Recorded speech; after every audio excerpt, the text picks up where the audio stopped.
If you're okay with existential panic, keep watching. How real is anything? Our eyes can only see visible light, and that's just 0.0035% of the entire electromagnetic spectrum, so we're blind to over 99% of the world.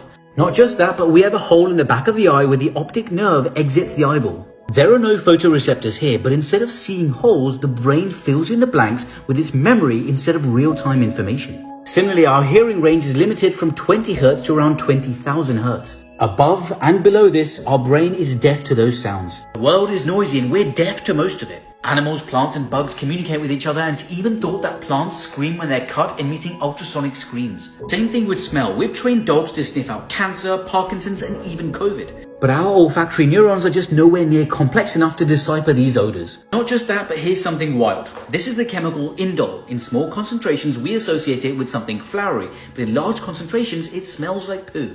What we experience in our reality is just a tiny fraction of the real world due to the evolutionary limitations imposed on our senses. Our brain is basically just winging it. Our brain takes all the information from our sensory organs, and the output is just what it thinks is happening and what it thinks you need to know. So technically, we've never actually experienced real life. At best, you've only experienced a heavily edited